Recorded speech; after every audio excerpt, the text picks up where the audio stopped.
ఇక్కడ పని అందుకనే చెప్తా ఉండేది, మీకు పని జరగాలని చెప్తా ఉండేది. ఇక్కడ పని చేయాలి. ఎందుకు తిప్పుకుంటారమ్మా? మీరు పని చేసి మా దగ్గరికి ఎందుకు వస్తారమ్మా? వాళ్ళు మా దగ్గర రాలేదంటే మీరు బాగా పని చేస్తాను. ఏ ఆఫీస్ నుంచి అయినా మా కంప్లైంట్ రాలేదంటే, మా దగ్గరికి పనులు చెప్పమని రాలేదంటే మీ ఆఫీసర్ బాగా పనిచేసినట్టు. ఎప్పుడైతే మీ ఆఫీస్ కంప్లైంట్స్ అన్ని మా ఆఫీస్కి వచ్చినాయంటే ఖచ్చితంగా మీరు మీ దగ్గర ఏదో తేడా ఉందని లెక్క. చూడమ్మా, ఈ రోజు చూస్తున్నా నేను ఓ వారం రోజులు టైం ఇస్తా. ఇదే పద్ధతి కంటిన్యూ అయితే ఖచ్చితంగా వేరే రకమైన యాక్షన్స్ ఉంటాయి.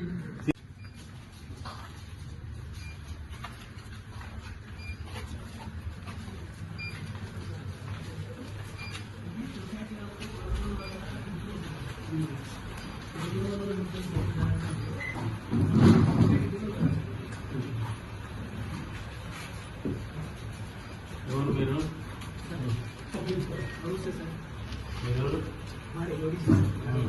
దేనికి వచ్చినారు? ల్యాండ్ కావాలి సార్, దొరికిపోలేదు. హైదరాబాద్ లో ఉంటాము. మొన్న మీ దగ్గరికి వస్తాను సార్, సరస్సు పట్టి కొనుక్కోండి వస్తాను, చూపించొద్దాం. అవును సార్.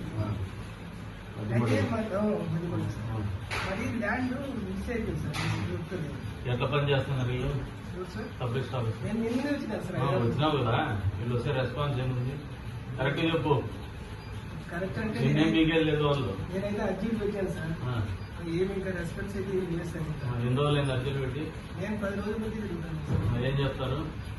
ఏం లేదు, రిజిస్టర్ లేదు అంటున్నాను సార్. కనీసం సమాధానం అని వస్తుందా? సమాధానం లేదు సార్, ఏం లేదు సార్. ఏం కావాలంటారు? అది బెల్లం కావాలా? ఏం కావాలా సార్ తెలియదు కానీ బెల్లం కావాలా?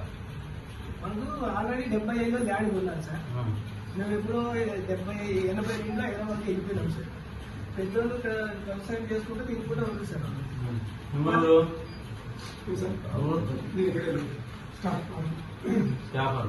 ఏం చేస్తారు?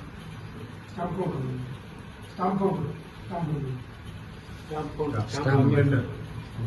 వెండర్ కదా నువ్వు? కౌంటర్ లో ఉంటావు, ఇష్యూ చేసి. పెద్దోళ్ళు చనిపోయారు సార్, పెద్దోళ్ళు చనిపోతే వేరే వాడు నాకు వీలునామా రాయించాడని చెప్పి స్టాంప్ చూస్తానండి సార్, చూపిస్తాను. ఎవరంతా ఎవరు రాలేదు, ఎవరు చూస్తారు. మీరేం చేస్తారు మేడం?